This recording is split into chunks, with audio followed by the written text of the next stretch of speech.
Sherlock Holmes's clients were the rich and famous. They came from all walks of life, even the humblest. Indeed, he was more apt to give heed to the humble client, the minor tragedy, because that was the nature of the man, human and understanding. Yeah, hang it all, Holmes. Let me have a look. After all, I did buy the beastly thing. Why don't you wait for moving pictures, Watson? Much more interesting, you know. Pictures that move? Ridiculous. I'm not being ridiculous. They've already been invented by a Frenchman named Lumiere, and an American Edison seems to have made it quite practical. Absurd. You'll never get anywhere with them. You'll see. Not commercially anyway. Nobody will be interested. Come in.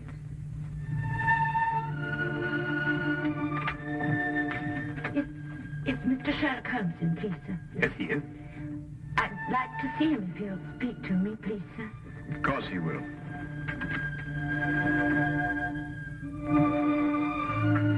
This is Mr. Sherlock Holmes.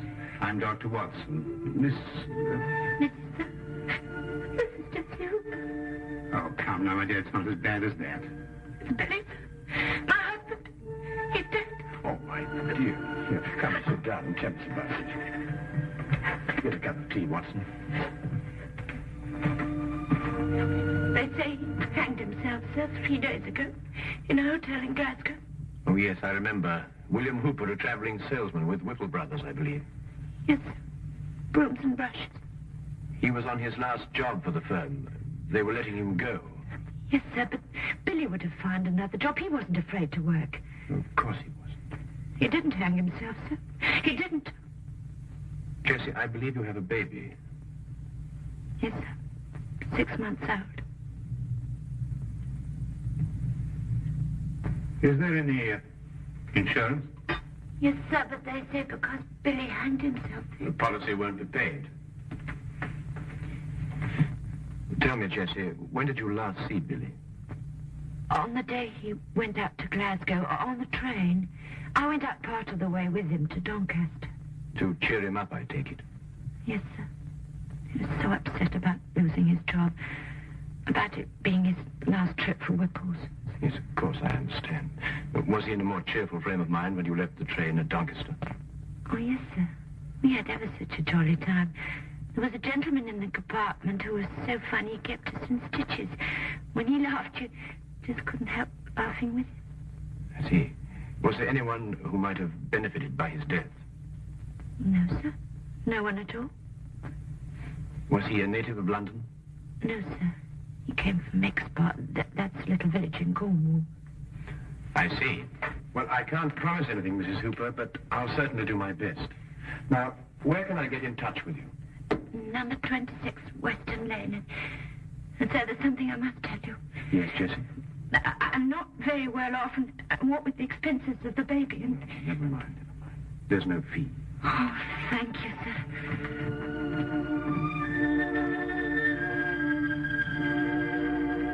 Goodbye, sir. Goodbye, Jessie. Sir, I don't know how to...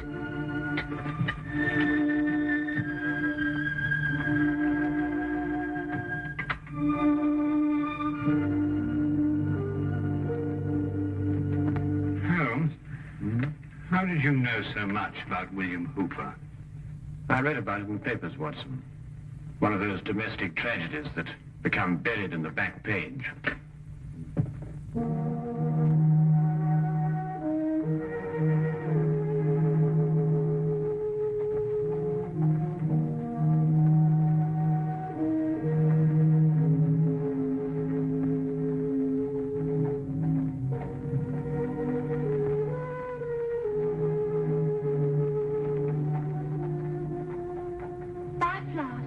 No, thanks.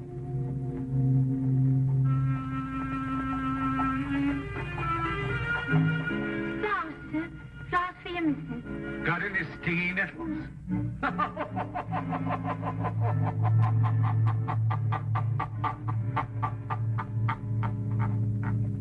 If you want to kill somebody, you can poison them or shoot them or stab them or push them over a cliff if you like, but you don't hang them. It's still deucedly awkward. Unless, of course, you want to make it look like suicide. Oh, Watson, be a good fellow, would you, and buy me 15 feet of manila rope before we go out to Glasgow? Well, we could buy that anyway. Glasgow?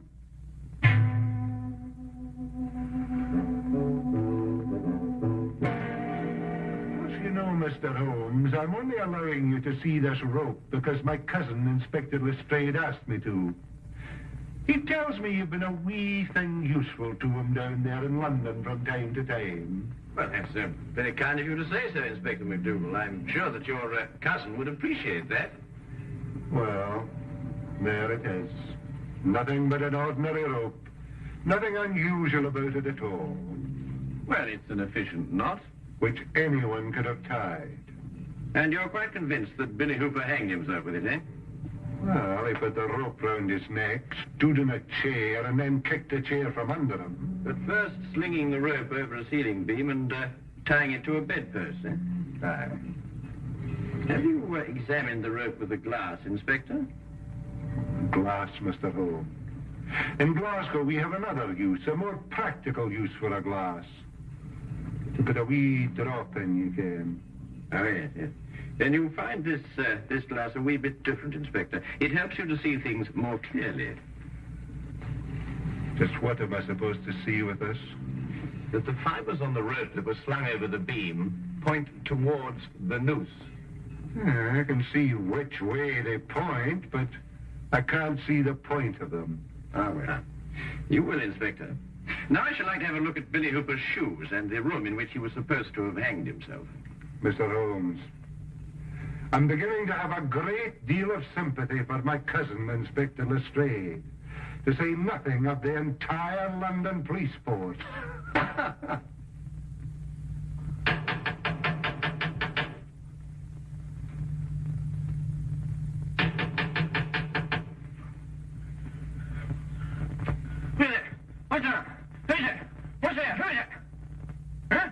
Morning, sir, morning. Beautiful morning, isn't it? This is the room, gentlemen.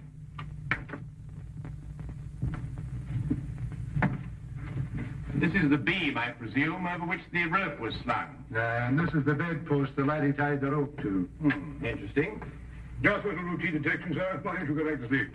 Watson, let me have the rope you bought in London, would you? Yes.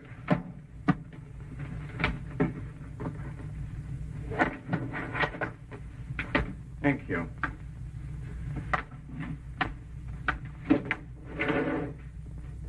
Now, would you come and stand under the noose? Just a minute, Holmes. What are you up to? Mr. Holmes, I'm afraid I can't allow you to hang your friend in my presence. Oh, very well. I only wanted to make the demonstration as graphic as possible. Would you hold it, Watson? Now, observe the rope, Inspector, passing over the beam as I hoist Watson up. What is all this going on? Oh, just an experiment, Watson. I believe you put on a bit of weight, old chap. It's nonsense, Diego. I'll have a look at the rope. Inspector, observe that part of the rope which passed over the beam. You'll note that the fibers point towards the noose. Exactly like the fibers of the rope Hooper was hanged with. So they do.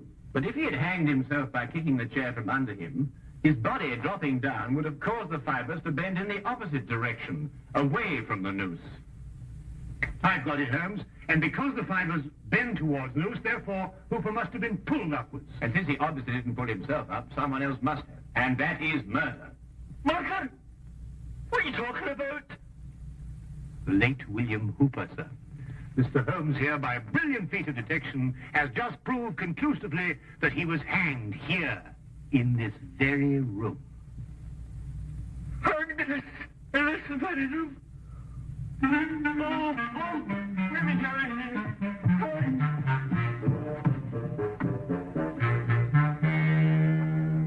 And this, I presume, is the chair that Hooper stood on. That's it. Yeah, there are no scratches on the seat. And there was a nail sticking out of Hooper's right shoe. Further evidence if you require any, Inspector. Ah, fragments of glass. Was there a broken drinking glass found on the floor, Inspector? No, nothing at all. Oh, I expect the murderer tied it up after him. But I think that we'll discover that he gave Hooper a drink with a drug in it. Rather difficult to analyze at the moment, but I shall have a look into it. Was there someone in the bed, Watson, when we came in?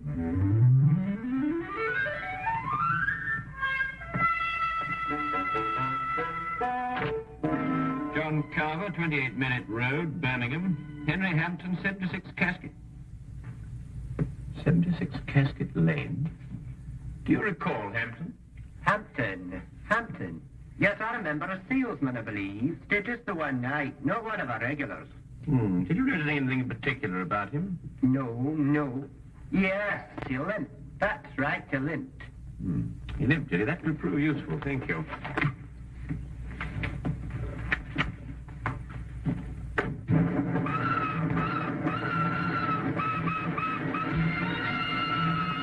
Aside from the fact that Hooper was murdered, what else do we learn in Glasgow? Well, Watson, that the man who registered under the fictitious name of Henry Hampton of 76 Casket Lane is the murderer. Oh, I see. A salesman just happened to be wandering about with a length of manila rope on him. Yes, of course. Didn't you know? He's a rope salesman. But hang it all, Holmes, at least 50 people registered at the hotel that night. What makes you pick on this Hampton chap? Because, my dear fellow, an elementary geographical knowledge of London would tell you that the even numbers in Casket Lane stop in the 60s. Number 76 is obviously a figment of Mr. Hampton's imagination. I see. But then, if both his name and his address are false, where are we going to start looking for him? We begin, obviously, with a trip to Exeter, Billy's birthplace in Cornwall. Now I'll tell you one. About the chap who woke up one morning with an elephant trunk instead of his nose. Began the day by blowing his own trumpet. Anyway, it's nonsense. The murderer to the other side of the world, by love.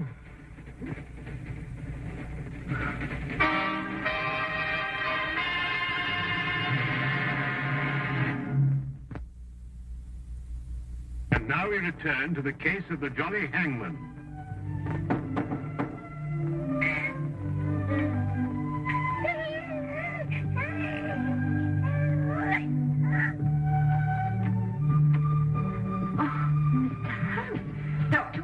Good morning, Jessie. I hope we haven't interrupted your household chores. Oh, no, sir. Please come in. Thank you. So that's the little man, eh? Yes, sir, that's little Billy. Oh, I say, Holmes, look at that chest, too. Look at these biceps. Yes, Watson, and look at that nice high forehead and that well-developed cranium. Won't you have some tea? I'm sorry, Jessie, but I'm afraid we won't have time. We've come to ask you a few questions about your husband. Yes. Please sit down. Thank you. Dr. Watson and I have just come back from Exeter. It occurred to me that the seeds of what happened in Glasgow were sown in the past. We learned, Jessie, that when Billy was 7 years old, his grandfather was murdered. Did you know that? No, sir. Billy never told me. I can understand that. He was a sensitive young man, and he wouldn't want to burden you with a gruesome story.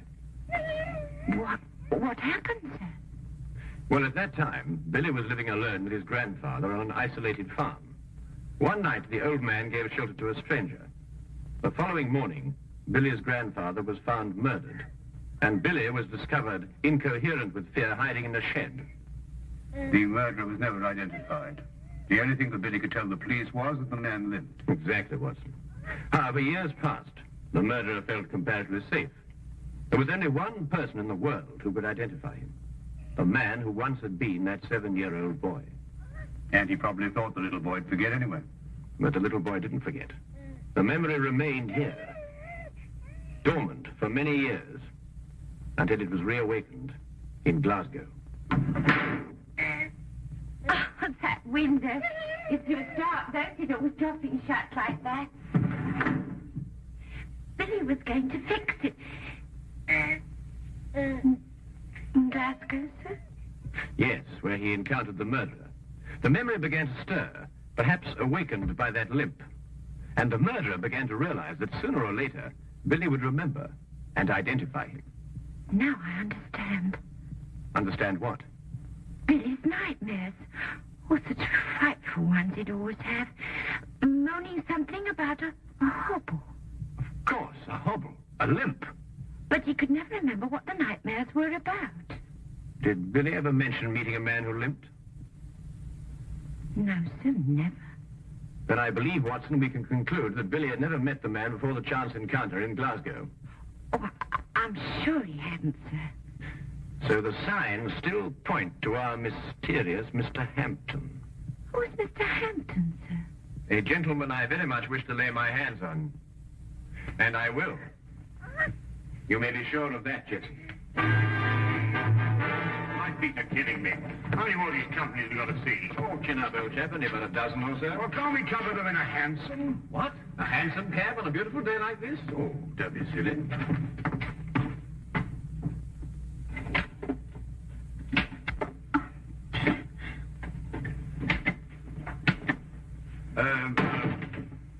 Good afternoon.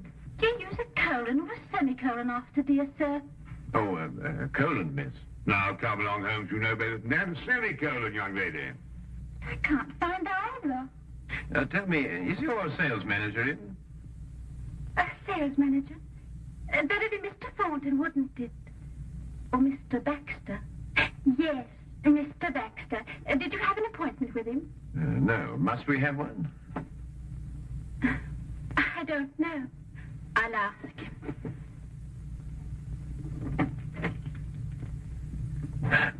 New, I'd say, Holmes. Yes, a safe deduction, Watson. You noticed the fingernails unbroken? Oh, really? Mr. Baxter says you don't have to have an appointment. He'll see you now. Ah, thank you.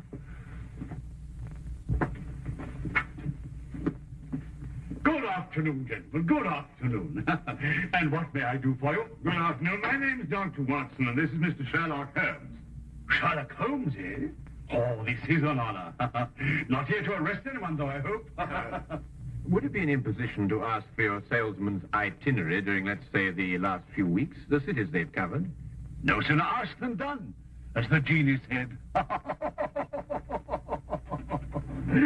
Oh, must be in the file drawer. Our road chart, you know. Dr. Watson, would you mind getting it? It's in the drawer over there. Yes, of course I will. The brown folder. Yes, that's it. Thank you. Now, let's see, shall we? Johnson covered Wales all this month. Harkinson over in Ireland. Now, quite sure you've had no one in Glasgow. That's right. Used to go on the road myself, but not any longer. Can't stand the trains. Haven't been in one for years. Well, thank you very much indeed. And good day to you, sir. Good day. Come back if you've got any loose ends to tie up.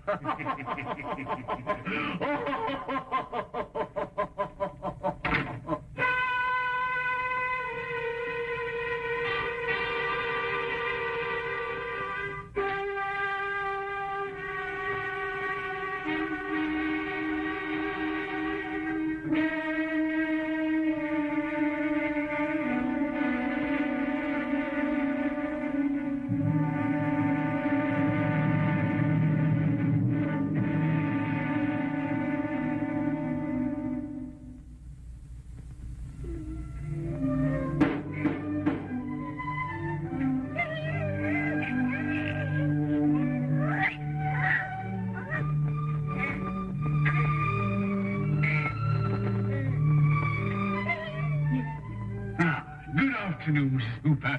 You don't remember me, Mr. Baxter. Oh, yes, of course I do, sir. Won't you come in? Thank you. You were the jolly gentleman on the train with Billy and me. Give me your coat. Oh, thank you.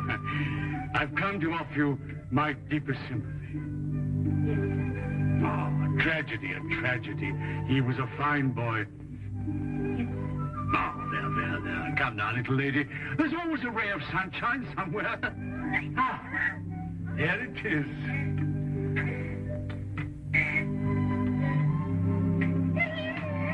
A little bundle of happiness.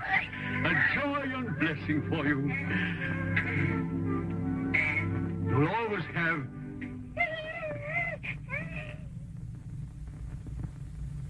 Ah, that's right. You didn't know, did you? I was seated all the time you were in the compartment, wasn't I? Well, just goes to show you, we all have our trials and tribulations. Yes. Oh, but here am I, forgetting what I came for. How'd you like a job, little lady, and someone to take care of the baby? Oh, sir. Then let's have a cup of tea and talk about it, shall we? Oh, sir, I don't know how to thank you. I'll do anything. I'll send you to a secretarial school, and then you'll be my secretary. Oh, sir, that would be wonderful. You know, I didn't know how I was going to manage. Oh.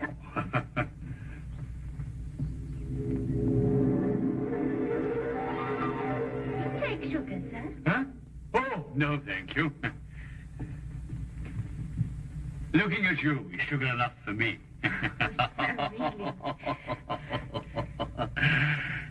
My friend Sherlock Holmes tells me you've been to see him. Do you know Sherlock Holmes, sir? Oh, I should think I do. Always asking my advice, Sherlock is. Can't solve a case without me, he says. He and Dr. Watson went up to Glasgow, you know, inquiring at the hotel where Billy was. And then they went down to Expo. How do you know all that, sir? Oh, Sherlock tells me everything. I suppose you told him that you and Billy met me on the train. And you gave him my name. I'm afraid I'd forgotten your name, sir. Hadn't you now? And you're the only one who knows, eh? Well, wouldn't Sherlock be surprised to find that I'd met Billy on the train? Yes, indeed. Wouldn't he be surprised? Yes, sir.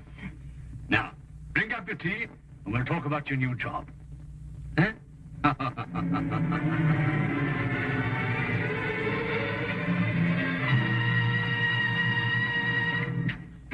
What is it? On the train coming down from Glasgow. What about the train? That's where we heard that laugh. By Jove, you're right. The man telling jokes in the next compartment. Oh, I've been a fool. Why do you suppose he sent you to get that road chart when he could have got it himself? Well, I suppose I was nearest. No, because he didn't want us to see that he limped. Don't you understand? He's the jolly man in the train who cheered up Billy and Jessie. Yeah. Cabby! Cabby! Here! Quickly, Watson. We've no time to lose. I'm right behind you. Baxter's office? No. Who's the only person who can prove that Baxter met Billy? Why, Jessie. Yes, of course. 26 Western Lane, driver and fast. We've got to stop another hanging. Just sleep.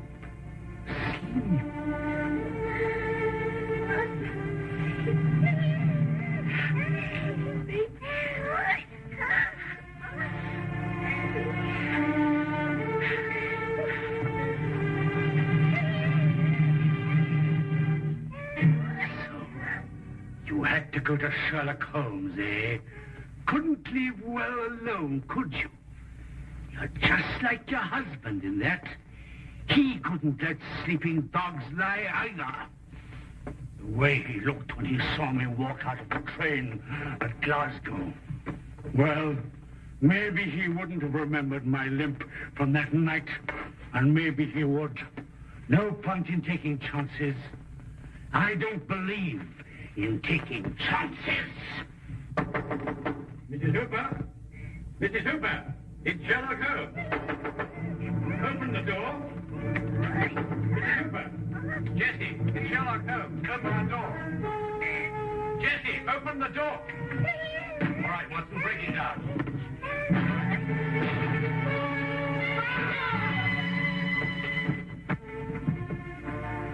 All right, he's just drugged. Look, what?